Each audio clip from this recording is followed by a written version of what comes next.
Pittsburgh Steelers fans, it is time for the second episode, and let's see if I can get this name right for a change here, of Beck In Black. I think I nailed it that time. So thank you for tuning in. I, of course, am deputy editor of BehindTheSteelCurtain.com. My name is Michael Beck, and I'm joined, as always, by Mr. Jeffrey Benedict. I, in this case, the hoser, you, the traitor, as Dave Schofield has already coined us. How you doing tonight, Jeffrey? I'm doing good. Awesome. Right off the top here, we got some breaking news in the NFL that we can touch on a little bit. Everson Griffin signing a deal with the Dallas Cowboys. The term and money has not come through the pipeline yet. But what do you think of that ad, and what does that do to that NFC East? I mean, I think Dallas was already the best team there. That depth is going to come in handy, though. That's big. That's always big if you're just deep on the defensive line, especially pass rushers. And Everson Griffin is, I mean, he's one of those guys that he's not just a pass rusher. He's a guy who messes up everything the offense is trying to do. So he's just good. That's a really good ad. Right. And then Pittsburgh, of course, is heading to Dallas right after their bye week this year. I believe, I want to say it's week 9 or 10, something like that. Do you think that could affect the outcome of that game, especially because historically the Steelers haven't been too good in Dallas? It could. I mean, especially if they've lost some people, like if they're when you get some injuries on the line, that kind of rotation there, that's a big deal. So it could be a big deal. That's one of those things you have to wait and see. We have to wait and see where everyone is. Who knows? Yeah, really, this entire offseason, it'd be great to say, oh, this guy's going to kill it, but I honestly don't know. I feel like we'll probably see some contributors we weren't expecting, more so than usual, and some big names might have gotten lazy during quarantine. I guess we'll have to wait and see. Yeah. There's one more thing, big thing going on our website. We got a Juju Smith-Schuster jersey, signed jersey, make that giveaway. If you haven't seen already, Twitter, Facebook, and Instagram at Behind the Steel Curtain. The numbers are going pretty crazy right now. A lot of people excited about it. So if you guys haven't already, make sure after the show to jump over to Twitter, Facebook, or Instagram, find our account, and make sure to enter that contest. A free signed jersey. That's pretty sweet. And speaking of Juju Smith-Schuster, we are going to get right into the wide receivers of this team tonight. Do a little prediction of who we think is going to make the practice squad, who's getting cut, the final rankings for this team, that opening day roster, and then a little bit of stats preview. So kicking some names off, I think we'll not so much a rapid fire, but I'll throw 3 names at you right now: Anthony Johnson, Amara Darboh, and Saeed Blacknell. Which of those 3 is most likely to make the practice squad? And do you think any of those 3 guys have any shot at making this team?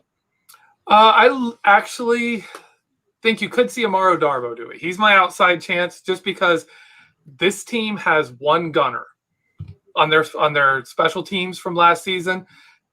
One left. Like, they have one player who has done that job in the NFL at a decent level. That's it. Amara Darboh hasn't played a lot, but when he did, that was one of the jobs he played.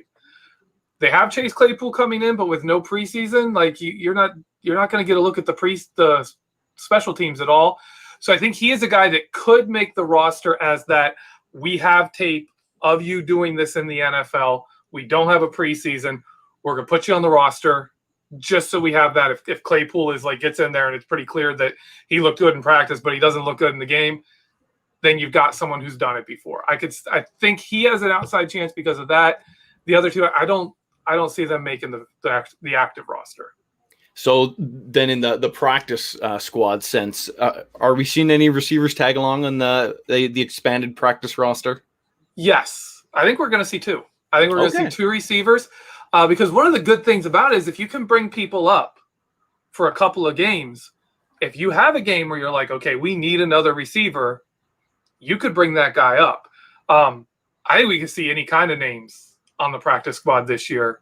If they think they can slip them through, you could put, a guy who you may not think would be on the practice squad this year. But I'll save that for when you bring those guys up.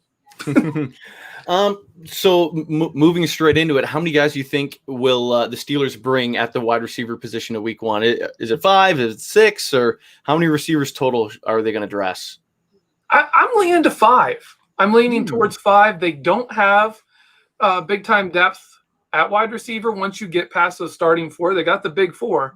And after that, it really is a drop off. Whereas you take a position like running back, where the depth isn't that big of a drop off. You've got more depth at running back. You got a couple running backs that they can use in the passing game. I think you could see an additional running back and only 5 wide receivers. I think to me, that's my opinion of where they'll go. Interesting. I'm leaning to a couple, one more receiver. I think that they take 6, but in the same sense, when I'm thinking about it, I still think they'll take 4 running backs, which is unusual, and I think they'll take 3 quarterbacks. Do you think, in any sense, they could only carry 2 tight ends? Is that an option at all? I don't see that, just because Eric Ebron isn't an inline blocker. So I think they'll keep Gentry as that role. He was actually pretty good as an inline blocker. He wasn't good at much else, but he was pretty solid there in his rookie season. So coming into his second year, I think you could see him come in as that inline blocker. Vance McDonald is your main tight end, and Eric Ebron more as I don't know what to call it, a swing tight end. He's going to play in the slot. He's going to move around. He's going to do all kinds of crazy stuff. He's going to get snaps. He's going to get targets, but he's not going to be, he's not going to be playing what Heath Miller played. Right. And really, there's going to be some sort of position, I think, that will be surprised that will take a little bit fewer, just because it seems like there's some spots they might take more guys than they traditionally do. I do think it's definitely possible the Steelers take 5. I'm leaning towards 6, but you did mention 5, that number 5. Who's getting cut? Because we already touched on those first 3. There's going to be probably 2 guys fighting for that 5th and 6th slot. Who's number 5 and who's getting cut and left off the team at number 6? I think you see Deon Cain make it. And I think Ryan Switzer gets cut. And I think Ryan Switzer's on the practice squad. They have a limited number of spaces where it doesn't matter if they're a veteran or not. I think they pay him a bigger salary to stay on that practice squad. That way he's on the team. He's around. Ben can throw to him in practice all he wants. And if they need him, he's right there. They can call him up. If Deontay Johnson's struggling with punts, they can just call Ryan Switzer up from the practice squad, have him return punts, have him get in the passing game a bit, and then put him back down or bring him up, however they want to do it. I think him or Deon Cain. Those are my 2 that I think one of them makes the squad and one of them makes the roster, one of them makes the practice squad. And I'm leaning towards Deon Cain making the roster and Ryan Switzer on the practice squad. Interesting. Now, let's just say in this world, Ryan Switzer does in fact make this team. What kind of stats is he going to be potentially putting up? Probably another 150 passing yards, like receiving yards. Receiving yards. Maybe some rushing yards. Like, I don't know how. I honestly don't know how you keep him on the roster. Yeah, I just don't get that. Yeah, when you look at his 2018, though, I believe he was just over 300 receiving yards. He was involved a lot in the rushing game, kind of those flip passes, and he was used kind of creatively.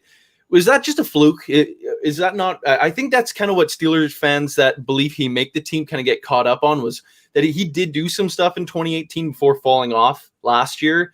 Is that kind of something that we shouldn't be expecting from Ryan Switzer? Well, I think if you look at 2018, when he was doing that, it reminds me of Eli Rogers in 2016 when there was no one else, and Eli Rogers took over the slot and actually did really well. Ryan Switzer was in that role because they didn't really have anybody. There was not a lot of the people at wide receiver, and James Washington was doing nothing. So they were using Ryan Switzer a lot in the slot.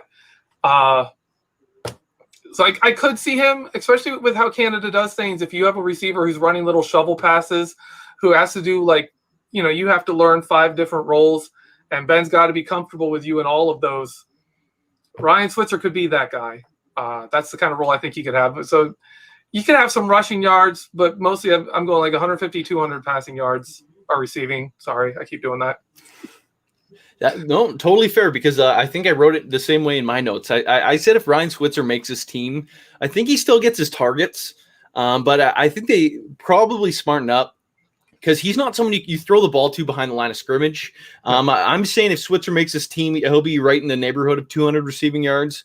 If someone's playing 16 games at wide receiver, I feel like that's kind of the minimum. Switzer, I believe, only played 9 games last year. So if he were to play in a full 16 with better quarterback play and even easier matchups when it comes to the guys he's lining up against, I think Switzer's probably right around that 200 receiving yard mark and possibly a touchdown, but not too much more than that. Now, the next guy that you named, your number 5, the guy making the team, was Deon Cain. Is he someone like we saw some bright spots out of Deon Cain last year? He was able to stretch the field a little bit when it seemed like no one else could. Do you think that could be his niche, or is he someone that could be an every down type of wide receiver? Well, for him to make it, first off, he's going to have to play special teams. He's going to have to. And then the second thing is he would be your 5th receiver / backup deep threat. Like really your backup speed run guy. Just send him off. He'd be Johnny Holton. He'd be filling that role where your job on a passing route is just go. Just run out there, create space for the guys that we're actually going to throw to.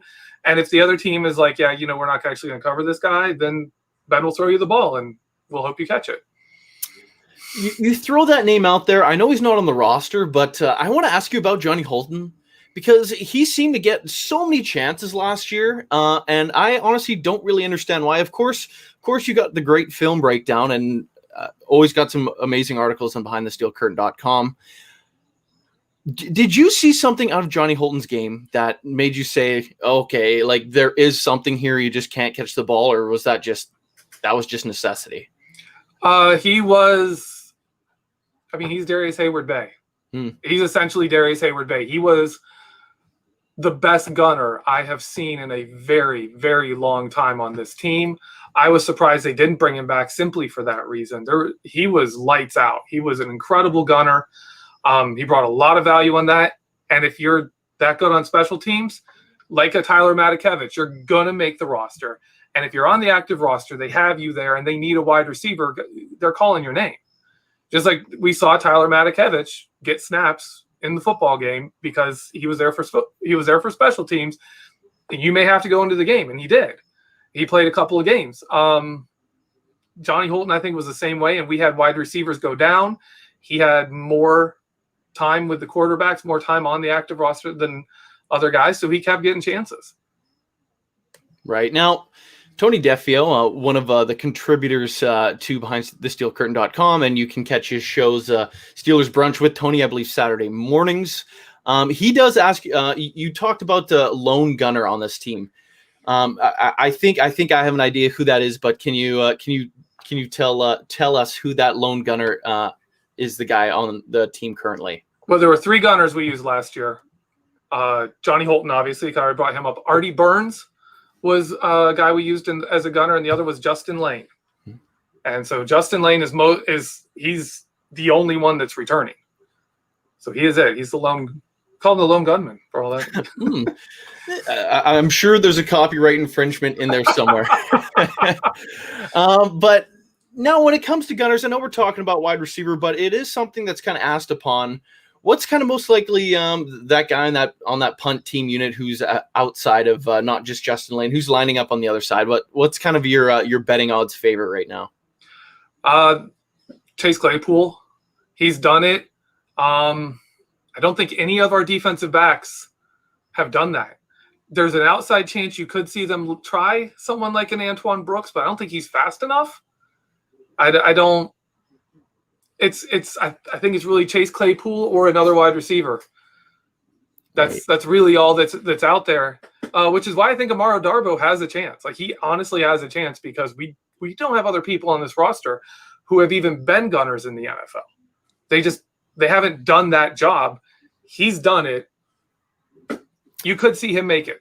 Right. You know what? You could see some interesting things there at that spot, and probably a name we weren't prepared for. But Brian Anthony Davis, our podcast director at Behind the Steel Curtain, jumps in the comments here and says, that show's been canceled. Don't tell Tony. Tony, I hate to break it to you, but your severance package is in the mail. Just kidding. We love you. Oh my goodness. And we will continue along with our breakdown of the wide receiver position. You mentioned Chase Claypool. The next receiver I want to get into is the one that you predict will have kind of the fourth best stats on this team. I suppose it could be Mr. Claypool, but it could definitely be another name. Who are you leaning towards on the final four here, kind of being that fourth receiver when it comes to yardage and receptions, whatnot? I'm going to go James Washington. Okay. James Washington put up really good numbers when Juju Smith-Schuster was out and he was playing Juju Smith-Schuster's role. When Juju came back, his stats went away. And really, if you look at the games after Buffalo, the last two games of the season, Juju Smith-Schuster comes back. Devlin Hodges and Juju Smith-Schuster can't get a catch. They cannot complete a catch between the two of them. Devlin Hodges couldn't get the ball to him, and when he did, Juju dropped it. It was weird. It was just they couldn't get it going. And they moved James Washington out of Juju's role, where he was doing really well with Devlin Hodges, in order to put Juju Smith-Schuster back there. James Washington disappeared. Juju Smith-Schuster couldn't get anything going, and all you had left was Deontay Johnson. So I really think you're going to see James Washington with Juju Smith-Schuster back kind of disappear a little bit again. Not fully, because he's developing. He's learned a lot, and he's shown what he can do. But I think he isn't as good in that, that outside of the slot role. When they put him outside and they got Juju in the slot, James Washington isn't getting a lot of targets there. Those are going to be mostly going to Juju or the other side to Deontay. I think James Washington ends up fourth on the team because of the guy that I think is right above him, which is Chase Claypool. I think he's gonna push targets away from James Washington to himself. I think their targets are going to go that route. Right now, speaking of those targets, what do you think we can expect from James Washington from a complete stats base? I'm going with around 500 yards. Ooh, it has been a long time since the Steelers have had four receivers get 500 yards, but they've done it. They've done it before, and I think we could see that again. I think we have that kind of depth that you could see James Washington between 4 or 5, depending on injuries and other things. If everyone's healthy, I'm going around 500 yards and probably about 3 touchdowns. He's not a big touchdown guy, but he'll get some. Yeah, in my little breakdown that I quickly put together here, I was pulling some stats from my my A to Z breakdown. If you guys in the live chat or listening, wherever you're listening to, haven't already checked it out, I've been going through the entire roster, 1 through or A through Z, Z for my American listeners. Sorry, I'm Canadian, but it's been a little bit interesting going through the breakdown and trying to come up with some of these stats. We haven't quite hit James Washington yet, but I think I agree with you that he'll be the fourth wide receiver, and it's kind of interesting to see how he has kind of fluctuated throughout the years already, and he's only entering year 3, and it's a real big year for him, I think. And do I think he'd get cut next year? No, because all that salary cap uncertainty, but. If he can't start producing at a higher level, we could be trending towards some sort of a split between James Washington and the Steelers. With that said, moving into our third wide receiver, statistically based on this countdown, I'm guessing you got one Mr. Chase Claypool. I do. Chase Claypool. Now, what can Steelers fans realistically expect from a rookie that hasn't had rookie camp, mini camp, OTAs? He's being seriously thrown in the fire, not even having preseason games at this point. Yeah, I think looking at his college film, looking at what he can bring, if you assume he doesn't improve from that, I think you're seeing a player who could bring you something like what Sammy Coates did. They get him like 2 or 3 routes. They say, you're going to run a deep post, you're going to run a fly route, and you're going to run like a hitch, or maybe we'll do some wide receiver screens with you, but we're going to keep it where you really are kind of that one trick pony.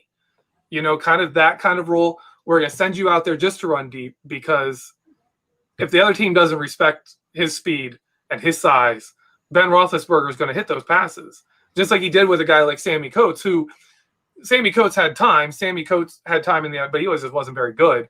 But if he was there, Ben's putting the ball right on him, and if he can catch that, it's a big play. I think you're going to see the same kind of thing with Chase. He has a much better route tree. He is a really good receiver, but we're talking about the time. We're talking about timing. That's the big thing with quarterbacks and receivers is Ben's got to know how you run your route, and you have to know how Ben wants you to run that route, and you've got to get on the same page, and then you've got to get used to running that route the way Ben wants you to run that route against NFL competition. It's just that takes time, and he's got none.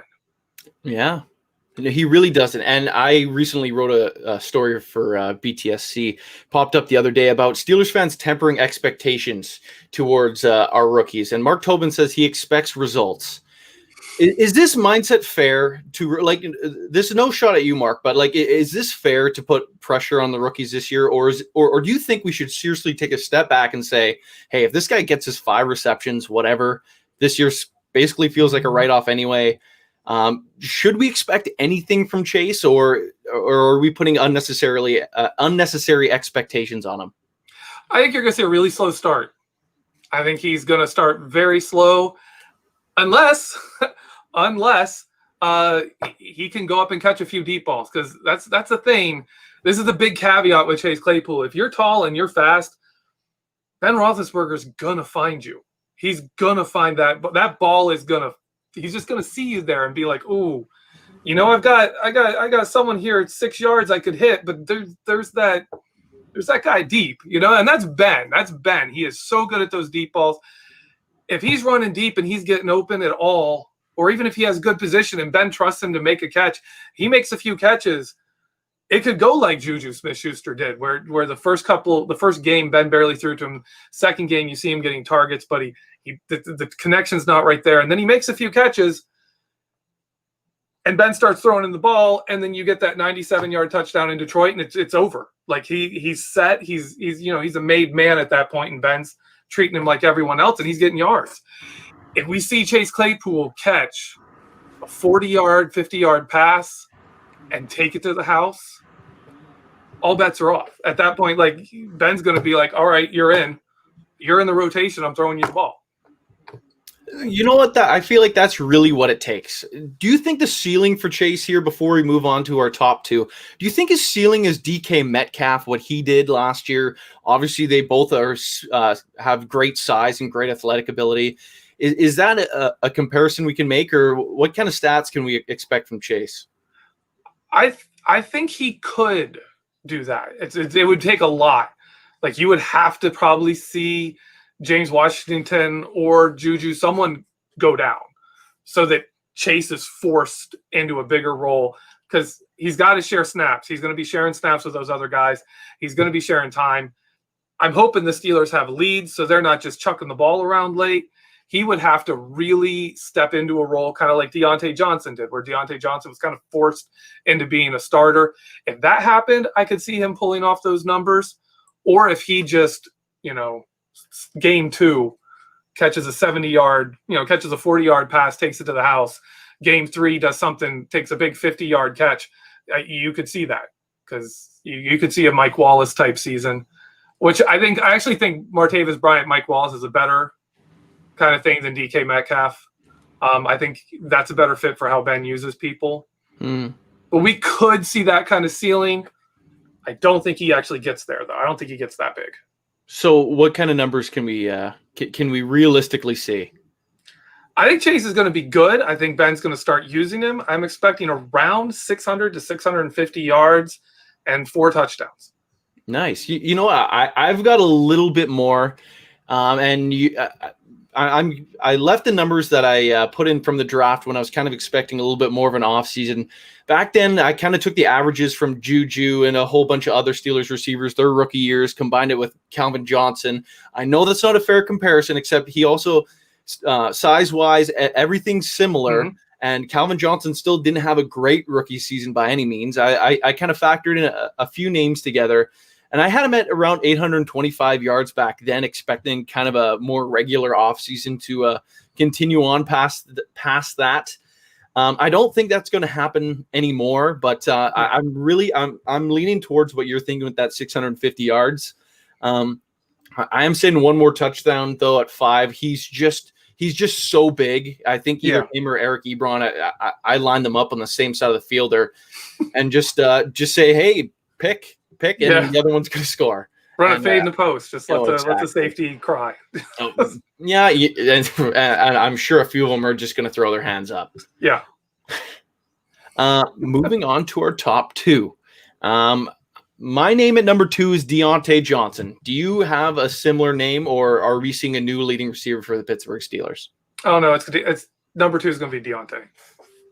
Okay, and what can we expect from someone that's been getting a bit of shade thrown on him? No one's talking about him when it comes to second-year wide receivers. Of course, DK, Brown in Tennessee, Deebo Samuel, all these names are getting thrown out well before Deontay. He's not even being included on the list. Is he someone that is being slept on? Is he going to break out? Is he a 1,000-yard receiver that is just going to maybe shut up some of that national media that doesn't really understand what's going on with him?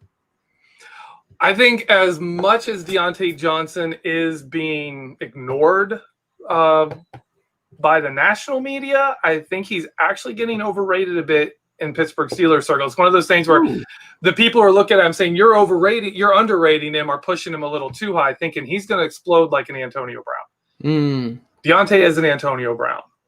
This is PSA, public service announcement for everyone. Deontay Johnson is not Antonio Brown. He's not going to be. You got to set more realistic expectations than that. He is ahead of Antonio Brown, where Antonio Brown was at that time, but he's got a lot of things where I don't think he has that ceiling. But I think he's a 1,000-yard receiver. I don't think he's a big time red zone threat, but I still see him getting 5 or 6 touchdowns. I still see him getting that. I see him breaking a few, and I see him making a few moves. He's going to be that X receiver. He's going to get those targets. He's going to get 1,000 yards. All right, and I agree with that. One kind of sub question I have in this, because of kind of the Matt Canada offense, the use of motion.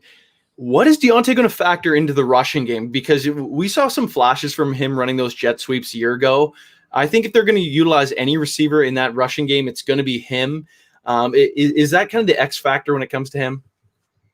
Yeah, I think it is. I actually thought of that when I was making my yardage. I think you could see 100, 150 yards in that, but I think they're going to be those little tap passes. So I think they're going to go into his receiving yards.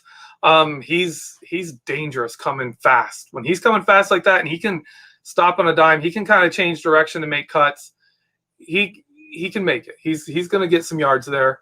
I think that's part of his offense. I think that's kind of where we get get more numbers from him, but not a ton, not a whole ton that way.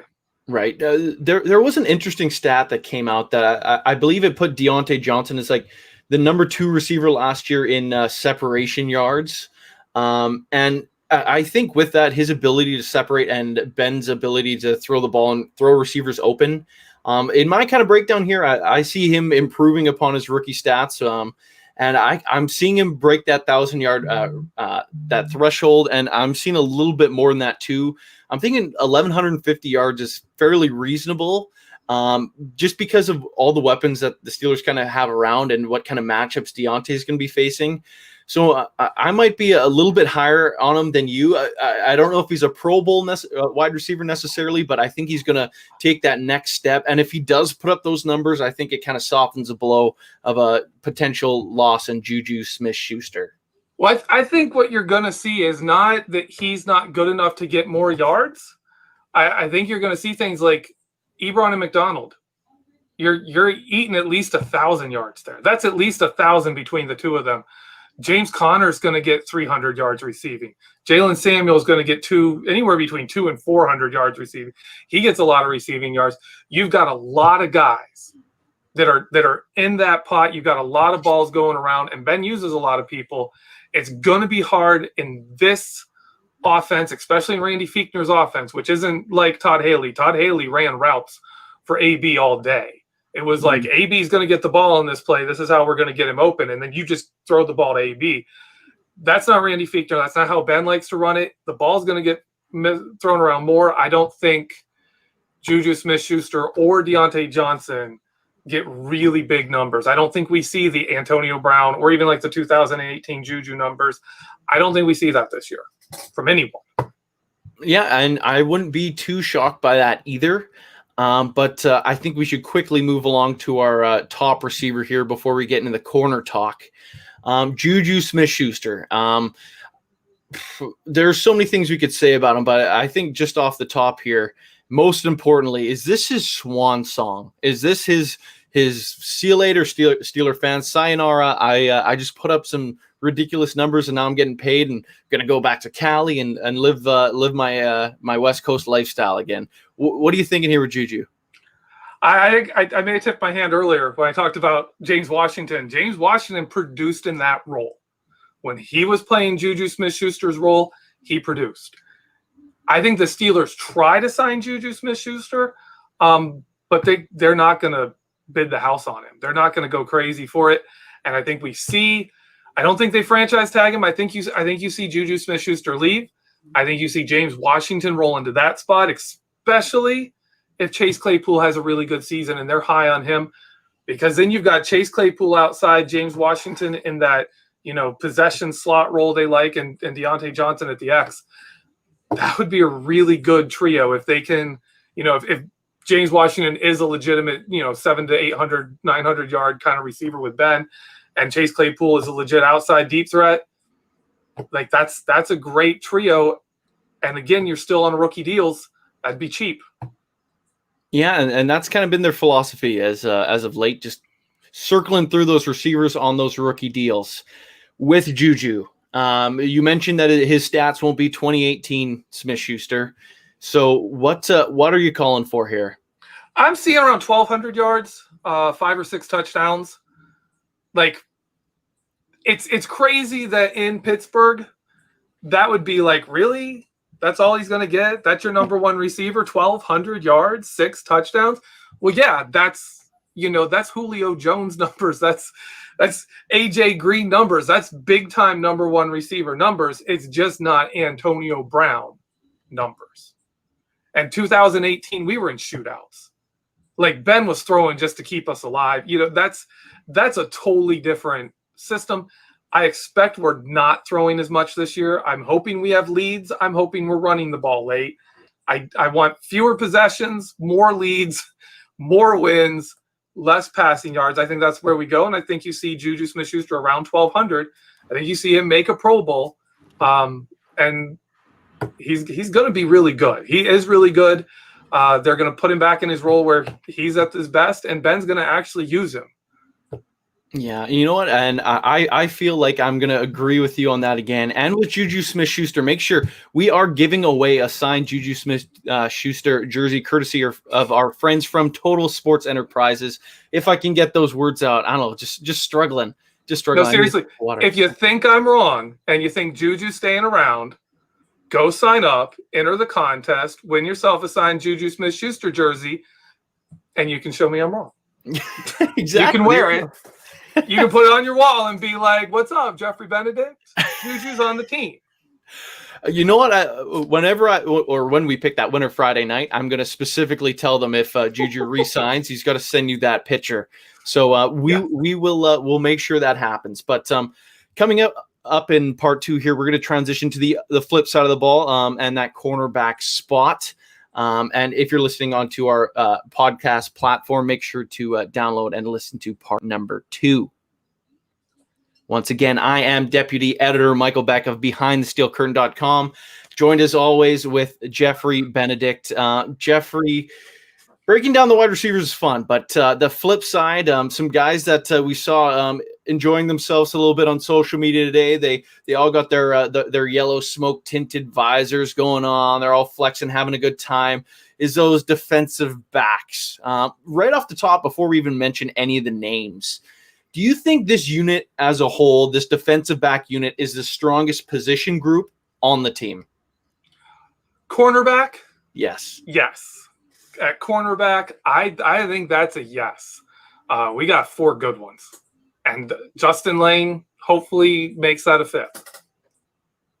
Yeah. And speaking of Justin Layne, there's going to be some interesting some cap maneuvering going on in 2021. If that cap drops to $175 million, which is kind of the floor number that's been flirting around, the Steelers are going to be about $17 million in the hole.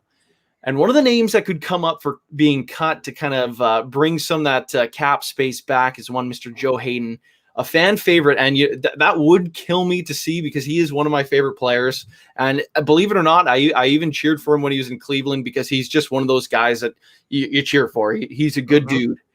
But if he is a cap casualty, is Justin Layne replacing him? Is he the guy that is stepping into that cornerback spot? Well, I think that's a big thing to watch is how Justin Layne plays. If they start giving him chances and he plays well, that is definitely a possibility that we could see Haden move on. I think that's kind of how the Steelers do it. If you can replace somebody that costs enough money, then you're going to get that job. Yet if they're going to cut who they can, and they're going to keep who they have to, which is why Bud Dupree's on a franchise tag. Yeah, no kidding. And in that spot, it already feels like they have his replacement in Alex Highsmith. So it's definitely something that they have done. And if the cap does slide, it's a move that I think we need to be prepared for a little bit. Moving more into that cornerback talk and kind of the guys that might be floating around the practice squad or making the team. I, for one, am someone that thinks the Steelers will take 6 corners. If one co-editor, Dave Schofield's listening, I think they're taking 6 corners and 3 safeties. He thinks they're taking 4 safeties and 5 corners, but that's kind of what I'm leaning to a little bit here, which might tip my hand when we talk about a little bit later. But after Breon Borders is cut to reactivate Justin Layne onto the squad, there are about 3 names that are kind of flirting with the practice squad, being the last corner on the roster, or just being cut flat out. Those 3 names: Alexander, sorry if you're listening out there, I apologize. James Pierre and Trajan Bandy. Myself personally, Trajan Bandy out of Miami, he was kind of the gold standard, I guess you could say, of the undrafted free agent class, the most kind of hype guy. And I do believe he is going to make that team, but I'm wondering what you're thinking. How many guys this unit's going to take, and are any of those 3 destined to make the team in any sense? If I'm correct, Trajan Bandy was the Miami cornerback, the Deontay Johnson. He's one of the guys that Deontay Johnson absolutely torched in those Miami games. He was part of phenomenal pass defense, and him and a guy who just got traded, Michael Jackson. Yes, both Detroit. Yeah, to New England. Both got absolutely destroyed by Deontay Johnson. I think he makes the team. I mean the practice squad. Sorry, I think he makes the practice squad. I just love the idea of him getting a shot at Deontay Johnson in practice, because that's gotta still hurt. He had a play. One of my favorite Deontay Johnson clips. They were trying to jam Deontay Johnson, and he went to put his hands and just straight up jam him right in his chest. And Deontay Johnson grabbed his wrists in like Von Miller style, pulled him through, and just was 6 yards downfield while he's trying to get himself back, like, balanced. And it was the best thing I've ever seen. Of course, his quarterbacks were terrible. They threw the ball away, didn't even look his way. But it was one of the great. I just saw it. I was like, oh my goodness, I love this kid. I just want to see him. And I would love to see a camp where he is in there and he's battling with Deontay Johnson, and like Mike Tomlin's calling that out to him. That'd be like something Mike Tomlin would be like, hey, remember, remember when he absolutely destroyed you in Miami? You gonna let him do that to you again? You gonna let them? Like, I would love to see that. I want him to make the practice squad. mostly just for that. But that's my choice. That's my pick. Yeah, you know what? I think of those three, and I'm leaning towards them taking six. And if there is a sixth name, I think it is Bandy as well. But I think out of those three, if anyone's making the team / practice roster, it's him for sure.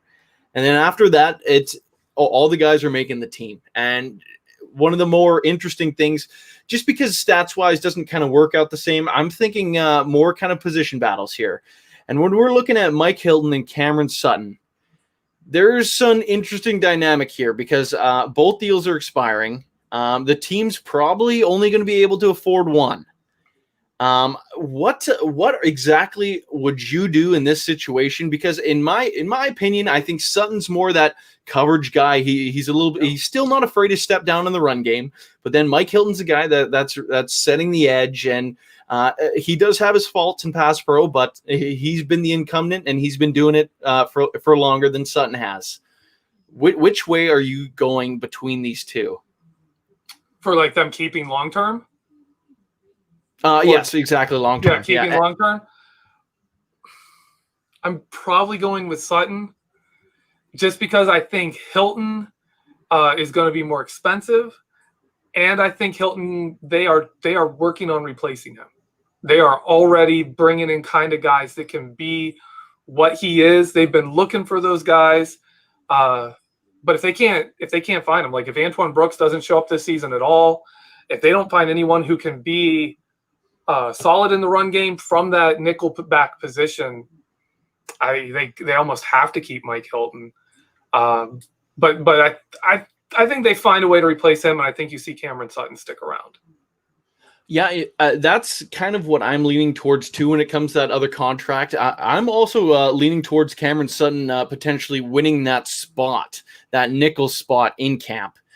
And moving into the season, I'm sure it could bounce around between them throughout the year, just kind of playing who the hot hand is. But when it comes to this year, who's the guy?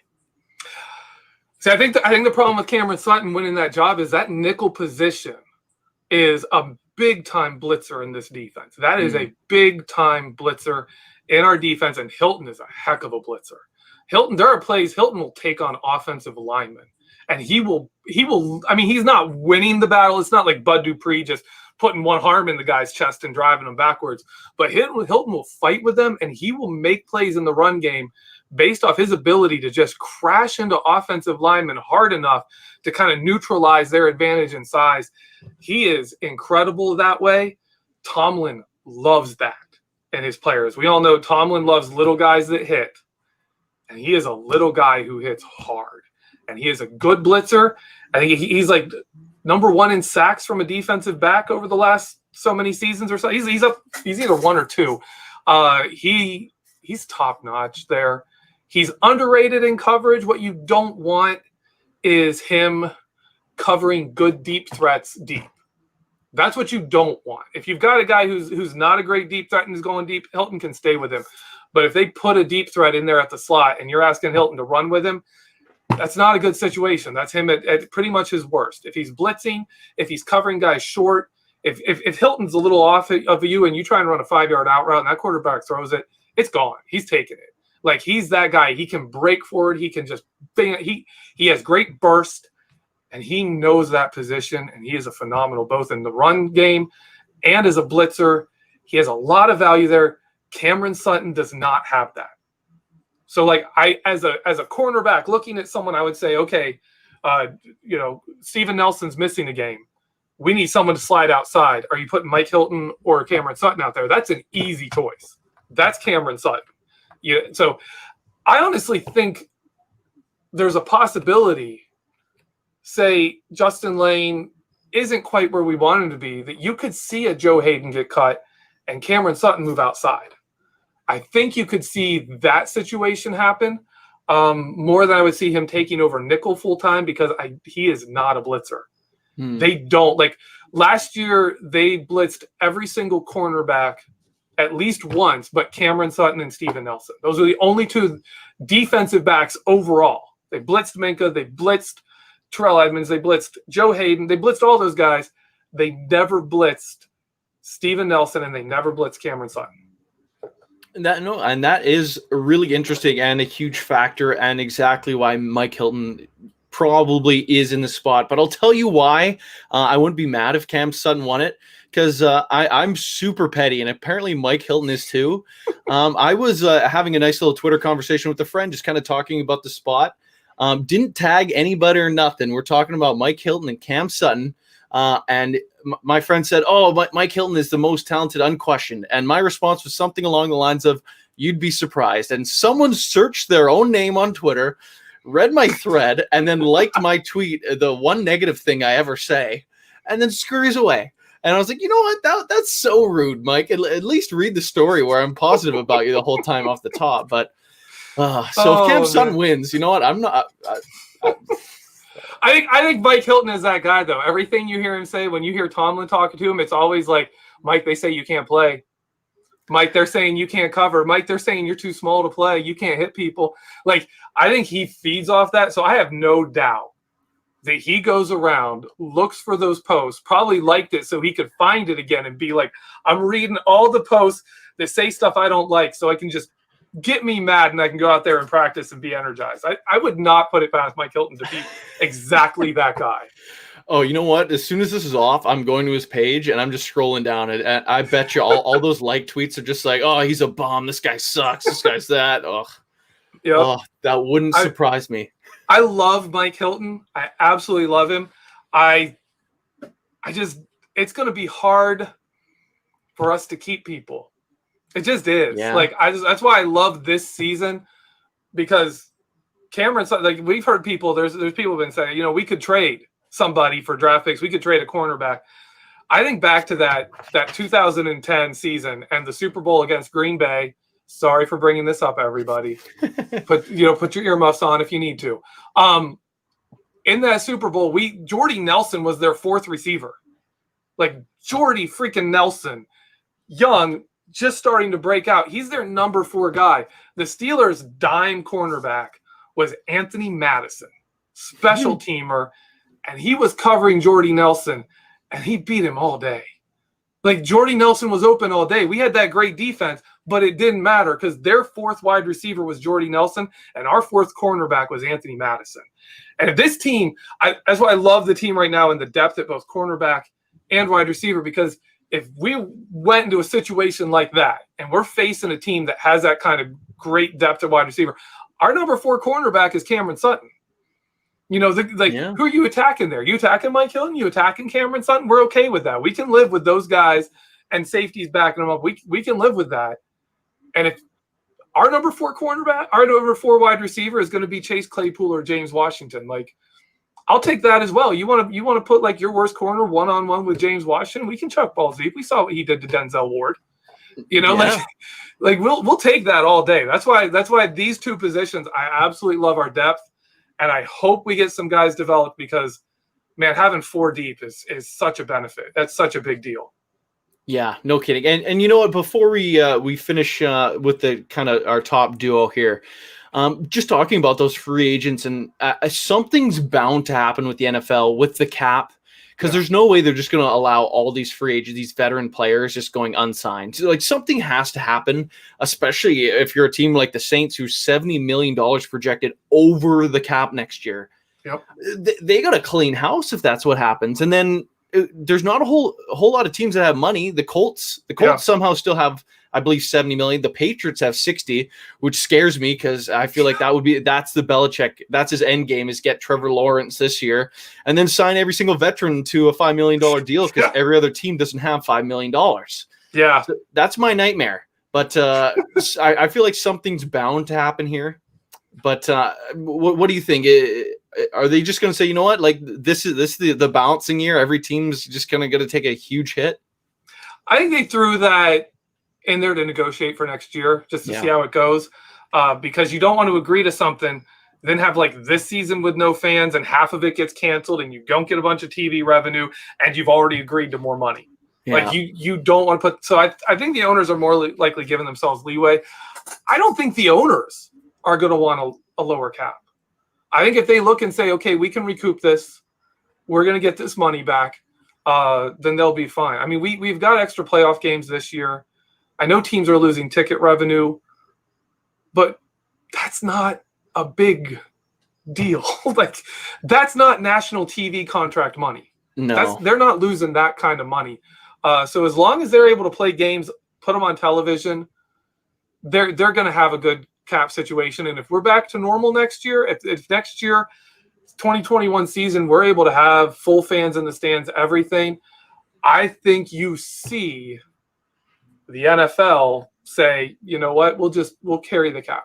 We'll carry it straight over, or maybe take like a minimal amount, because those owners are not, if you're talking about owners having to gut their teams, they're not going to want that. Like, No. How many owners are going to say, yeah, you know what, I'll cut half the roster. That sounds fine.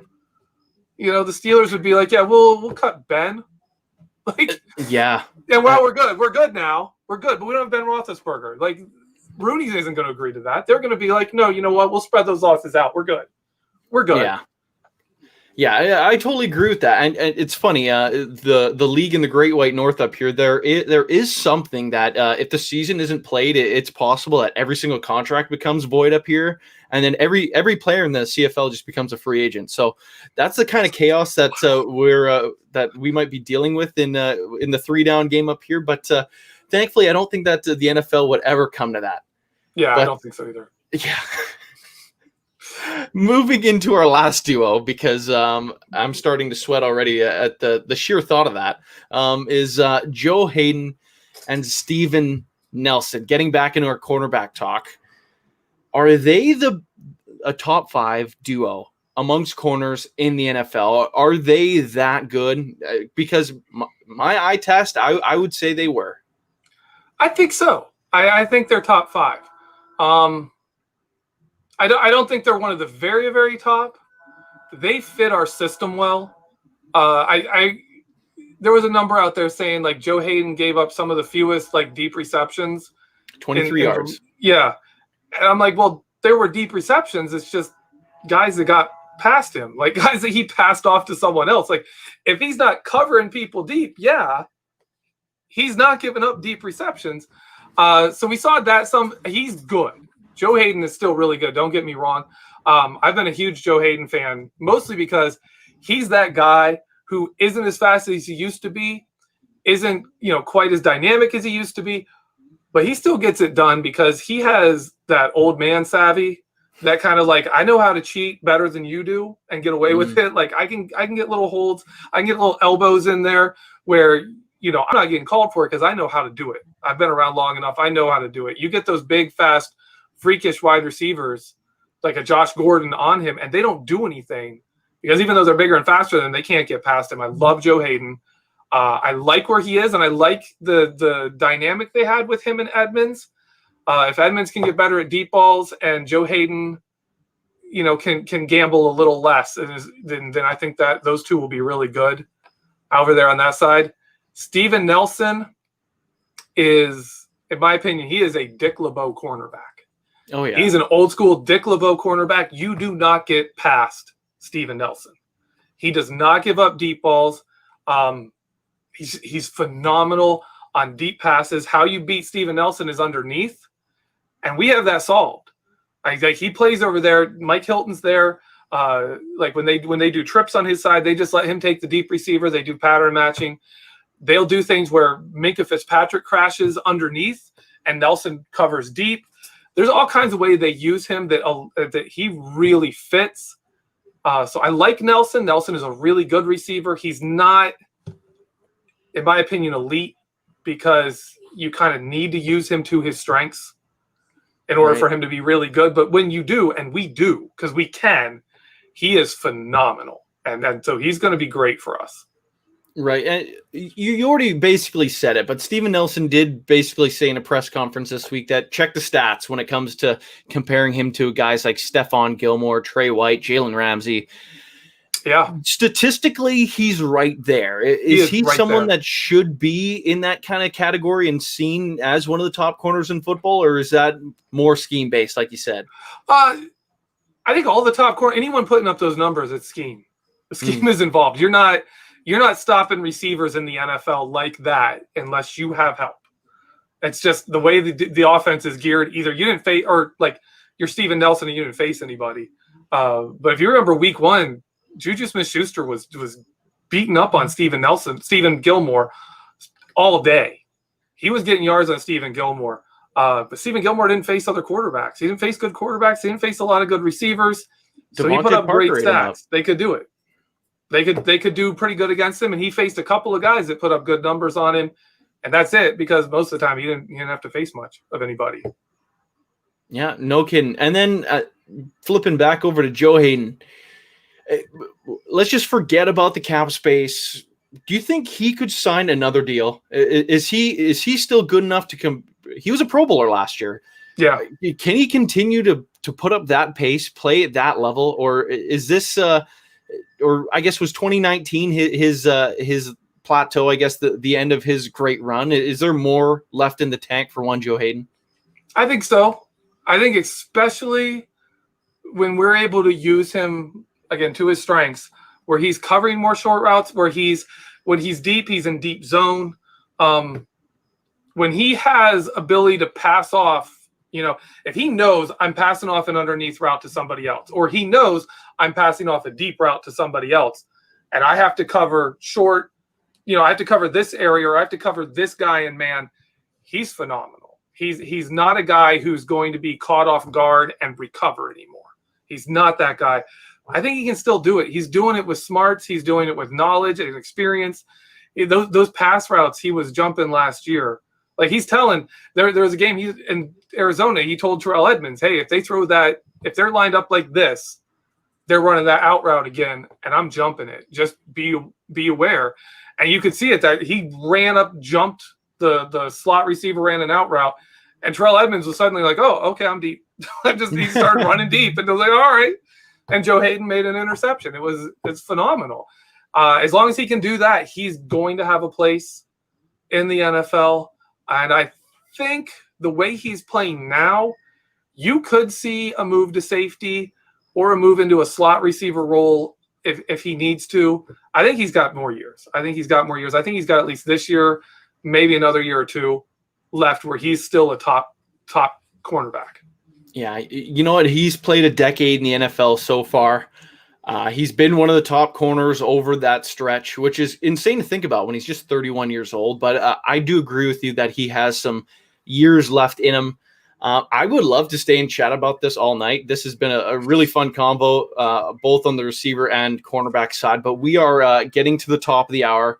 So, Jeffrey, before we get out, is there anything you want to plug that's going on with the site, or just going on with your stuff in general? Yeah, tomorrow, my film room.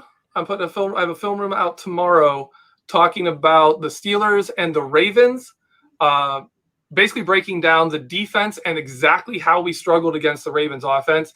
And my opinion is that this year, I think the Steelers are in great position to sweep the Ravens and take back the AFC North, no matter how good they are against other teams. We have solutions for them. I'd have a film room covering what caused us to fail. Even with the offense as bad as it was last year, we were in those games, and yeah, like it was the defense doing it. And if we can cut a few things out, be better in a few areas, we're gonna destroy that team. Oh, I love to hear it, Jeffrey. Thank you so much. A fun evening. Looking forward to doing it again next week. All right, man. All right, and before I sign off here, guys, make sure hitting up that Juju signed jersey giveaway. Facebook, Instagram, Twitter. You have 3 opportunities to get in on this. You can triple up your chances. I believe they're pinned at the top of all the pages. So make sure you go hit that up, because that's some sweet giveaways. So, guys, thanks again for tuning in to the second edition. I don't know. I was really hoping I didn't screw up this outro again, but I'm going to get the title right. It is Beck In Black. I had to look at the notes. I scared myself. But anyway, I'm deputy editor of BehindTheSteelCurtain.com, Michael Beck. Thank you guys for tuning in, and have a great night.